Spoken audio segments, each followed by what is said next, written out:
Hey everybody, this is Volen in pursuit of art. There were a couple comments on the last video I posted. People asking, why are you doing what you're doing? Why the 4 years of working every day? What's the purpose? What's the point? What are you working on? Why are you doing all this stuff? Why the obsession?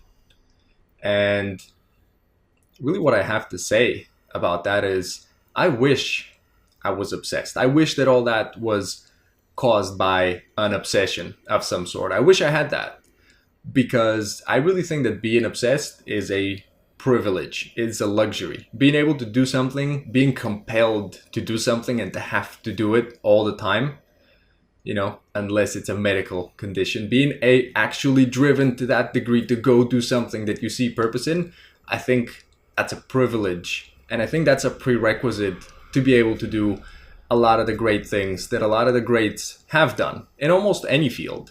You can look at any of those people and see that obsession. You can see that they were just so intensely focused on what they were doing for such a huge amount of time.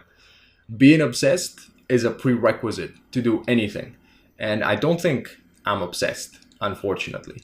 I do think that I just have to work very hard at basic things and try and constantly get it in my stupid brain why I'm doing the things I'm doing, why it's important that I get up early, that I get my research in, that I sketch, that I draw, that I paint, that I do 3D, that I learn software.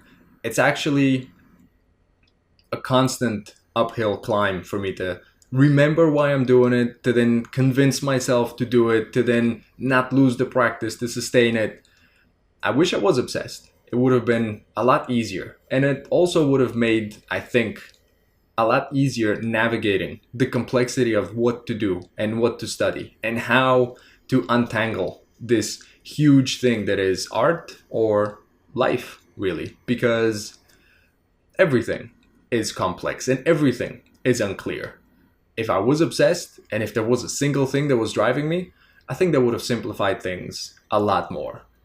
As it stands, though, all that I'm trying to do is work at trying to be intense and focused and to try my best to put all these different pieces, all these different possible ways that you could create something, to try and systematize them into some sort of big picture that lets me do things that really have only become available very recently.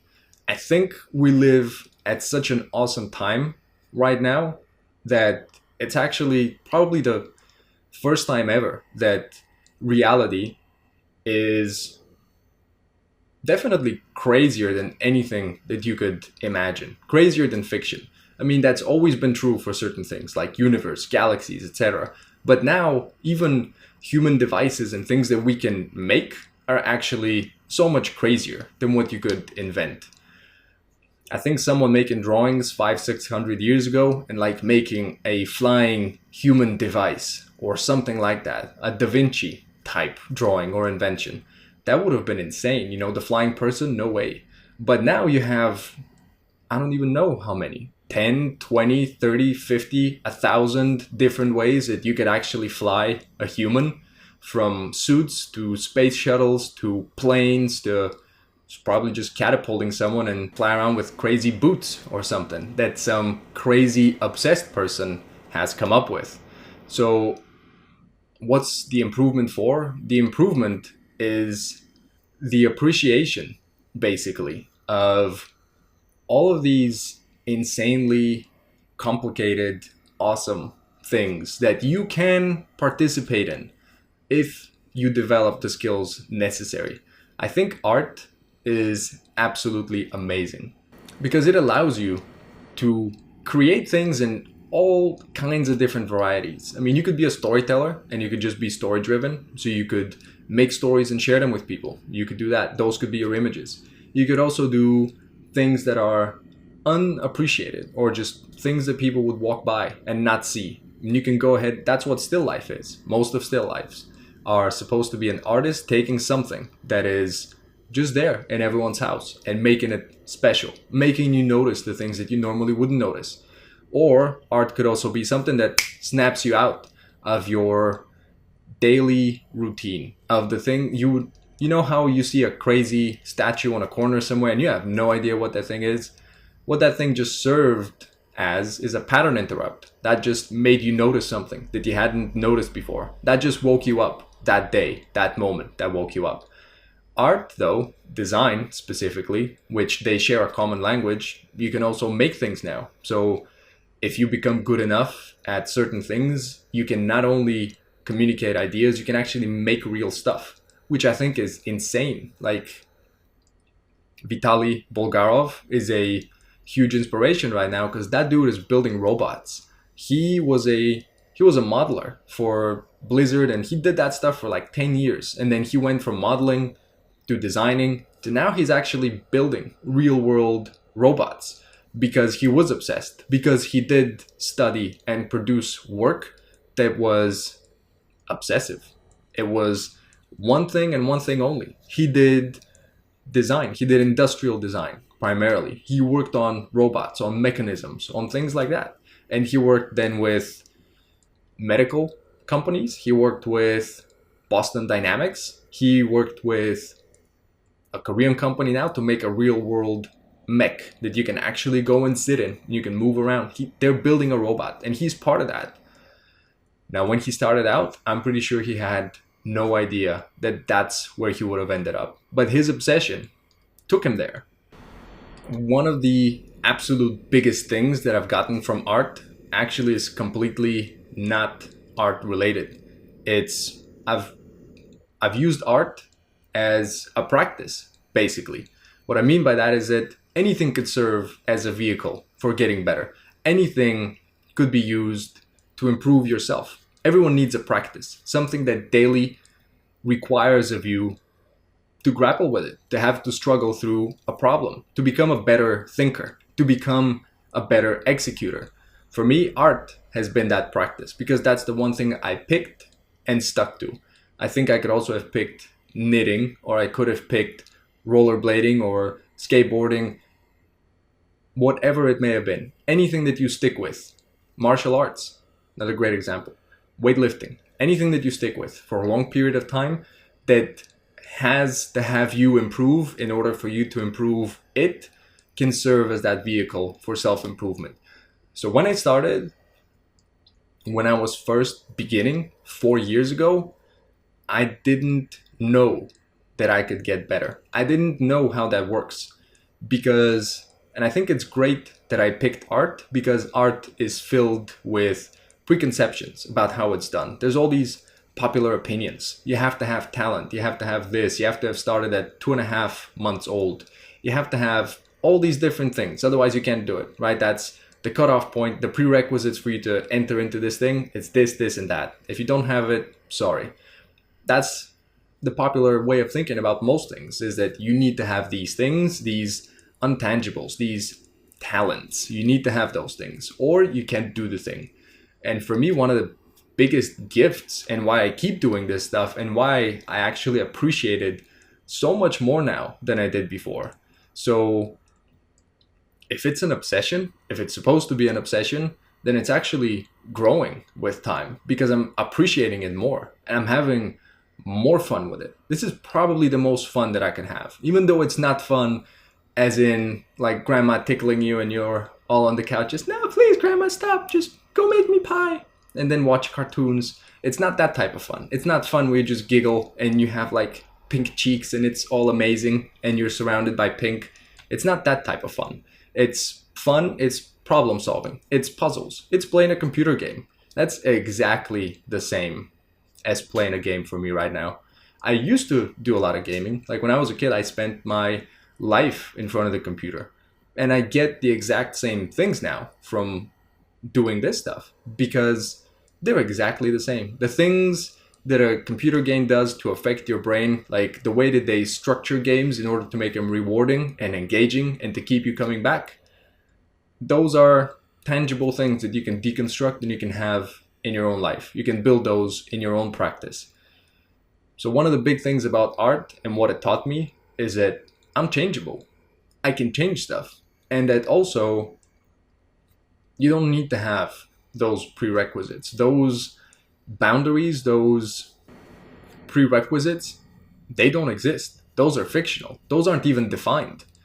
The people that will say that you have to have talent for something wouldn't be able to define what the word talent even means. And talent isn't noticeable normally in someone that hasn't done a certain skill for a certain amount of time. You can only notice talent later on, as you can see an anomaly of some sort that's present. That's all that talent would be. That's how you could describe it. But you can't spot it at the beginning. There is no prerequisite for talent. You can't know what you're talented at until you do it. And even when you do it, it's not necessarily possible that you're talented in the most direct way. Like if you're a painter, maybe you're not a talented painter or image maker, but maybe you're a talented analyst. Maybe you can actually look at 50 different images and find a commonality. Maybe you can find some theme that most other people won't notice. And maybe that's what goes in your work. Maybe it's the subject matter. Maybe it's how you handle the tool. There's so many different ways that you could be talented in. It's almost impossible to not be talented at a certain sub-skill of a bigger skill. So if you've never painted before, if you completely suck, you can't find it right now. But once you build up the skills, you will be able to find your own convergence of skills. You'd be able to find what those different pieces are that when you put them together, make your work unique. So when I first started out and I thought that it might be impossible. When I started, I did not know. I ran the first year of doing all this stuff, which was only 4 years ago. That's only 4 years ago that I had that mindset. When I started it that year, it was really just an experiment of, can I do this thing? And I'm going to put everything else on hold and I'm going to do this thing for a year. And that's why I could work every day at it, because everything else was on pause and it's an experiment for a year. So you put whatever it is that you have into it and you see what comes out. And once the answer was kind of yes, I'd never done it before. And by the end of that year, I could produce some stuff. I could make something. And once I had that knowledge that, hey, I can make stuff. Well, what does that mean exactly? The fact that I can go from 0 to here, what does that mean? Well, it means that I'm changeable. It means at the very fundamental level, even just not looking at art at all, just looking at life, looking at what you are as a person, as a being, I started reading a lot about the brain. I started learning about why you can even learn. What does that mean? And it means physical change in your brain, forming new circuits, forming new connections, building physical manifestations of what it is that you're learning. You're building physical structures in your brain. So change is actually a real thing. It's not this mystical talent thing. It's something that you are actually producing in your brain. It's like building your bicep, only probably about 1 billion times more amazing because of the complexity of the brain. There is virtually nothing that your brain can't map. You're equipped with just amazing machinery, amazing, most sophisticated. I think I have this written down somewhere. I can't remember it right now, but I think the amount of neurons that you have, brain cells in your brain, is about the equivalent of the stars in the Milky Way, right? Billions, maybe trillions, huge numbers, basically. Insane complexity, just stored in here right now. Mostly used for cartoons, pizza, and video games. But it's really nothing that your brain can't map. You are infinitely changeable. That's really what art taught me over the 40 years.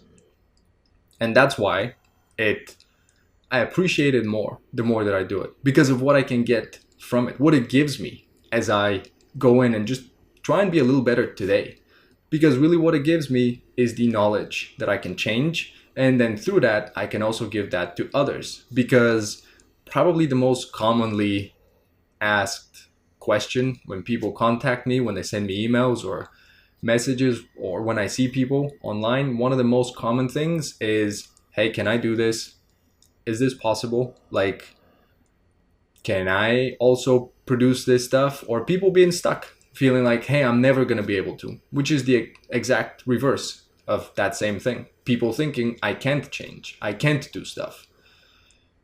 So that's really the biggest gift that I've gotten from it. And I think to pay 4 years for that is I didn't even pay the whole 4. I mean, just that realization is growing and growing and becoming into bigger things. But really, it just took a couple of years to be able to actually see, if I do this, I will get that. And that's a guaranteed. And maybe I will not be able to, maybe I'm not studying or doing the right thing in order to produce the correct result that I'm looking for.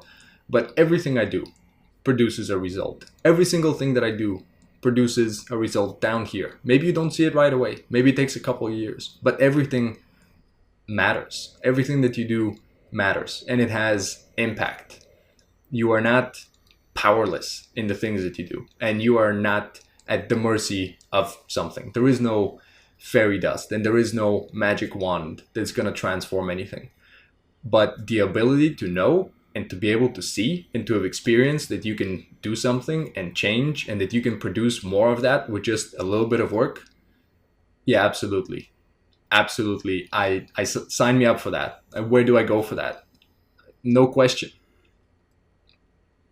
So why do I do this stuff? Why would I do it? Why would I not do it every day? I mean, you don't realize how fun this gets to be. Flow and being able to just drift off for a couple hours and do stuff, or just think creatively. Like when you're doing photo bashing stuff and you have an image that is completely unrelated to what you're trying to do, but you're not looking at the image for what it is. So you're suspending disbelief, right? That thing that happens when you normally look at art or films, like suspension of disbelief. You don't see the thing for what it is, you see it for what it could be. You believe or you look for something beyond what you see. So you can participate in that. You can participate in learning. You can participate in producing for other people so they could be affected with emotion, or you can communicate an idea through them. And you can do that through the images, and you can do that through the practice. When I share videos with you guys, I'm doing art in a way, because art is communication. You're communicating ideas and emotions or concepts. That's exactly what I'm doing right now. So everything that I do, I try to align as much as I possibly can with the things that I think are valuable, with helping other people, with trying to empower other people to do what it is that they would like to do, demonstrating that you can go from nothing to doing better. You can definitely improve. I think that's a privilege to be able to do any of those things. And the fact that people would ask me stuff and that I can help, I think is also a privilege. So I don't take it for granted, and that's why I also work at it. And that's because I believe in it. That's why I do it. So I think that's, as far as I could explain it, that's it. It gives me a lot more than I give it. I think the investment of 4 years to have all the things that it's given me is way more than worth it. And I see art as way more than just making pictures. Which is why I suppose it's probably very unclear what I'm trying to do, because I try and learn so many different things and it seems like I'm just diffusing my effort. Like I'm going here for a minute and then I'm going over here, then I'm doing this thing over there. But to me, they're all related. I don't do anything that's not building the bigger picture somehow. So if I'm doing CAD or I'm doing 3D, actually what that stuff really makes me appreciate. So this is all 3D, but really what it makes me appreciate is 2D. It makes me appreciate drawing, which is something that I didn't really like very much before, because I've always been kind of bad at it. And also my design at this stage is really not great. I still have a lot more to learn in those areas, to figure out optimal shapes, how to put stuff together, how to develop a shape language. A lot more work to be done there.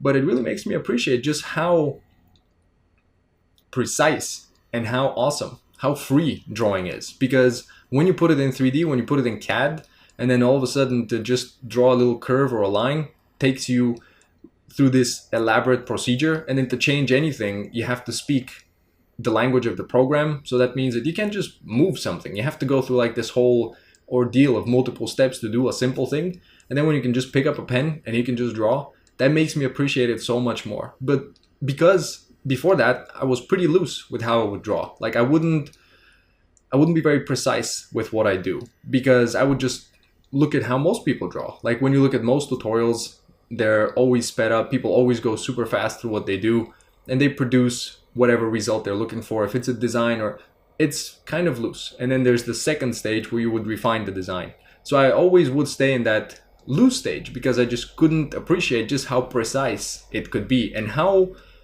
much you can actually see in a drawing, like how you can build an object from it. You know, it made me appreciate so much more about what Scott Robertson does, what Feng Zhu does. It makes me look, even though I'm doing 3D, it makes me look at 2D in a different way. Then when I do 2D, it makes me appreciate 3D. Because actually now that, okay, I can think about drawing better and spend more time on it and be more mindful with it. But then when I put it into 3D, what I can do with that same drawing is I can actually have multiple versions of it. It makes me have to actually think about the design more. So because I can't hide stuff, I can't just leave it in 2D and cut off half of it and just leave it there. I have to actually think of how it's going to work. How are the pieces going to fit together? So everything makes me appreciate everything else more. And not doing painting for a while and doing 3D, for instance, then makes me appreciate painting more because I can see the simplification of detail that you can't really get, or at least you definitely can't manipulate an image in the same way. Everything makes me appreciate everything else more. And it makes me build it into a bigger picture that will then hopefully allow me to help more and different people better, because I could recognize what they're struggling with. I could also pull from different directions more and be able to see where they are. And I can then offer them, hey, here's this whole other area over here that maybe you haven't considered. Or maybe you're stuck in thinking that this is how it's supposed to be done because this is how it's been shown. But there's actually 50 different ways that you could do this same thing. So really, that's it. I'm just playing this huge game of all these different things that I could learn, and each and every one of those unlocking different things that I could do with them. Sometimes I want to tell stories. Sometimes I'm like I said, I'm very inspired by Vitaly right now. Sometimes I would like to actually go and produce real stuff. Sometimes you want to be more serious. Sometimes you want to be more playful.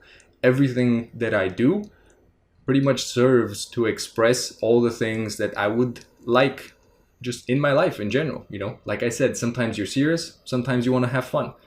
Sometimes you want to produce real stuff. Sometimes you just want to tell a story or make something silly, right? I want to be able to do all of those things.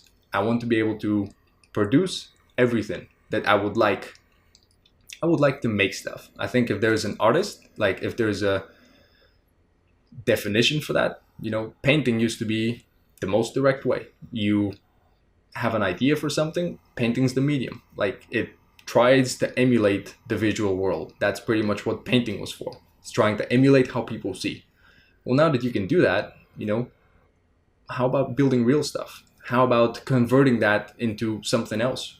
It could be abstract, and all of those things are just so deep. Each and every one of those things is just a galaxy in its own right. Abstract could be weird squares and dots and things like that and strange colors, but you can also take abstract, and now that's in movies and in games where how do you represent data? How do you represent this thing that you can't see?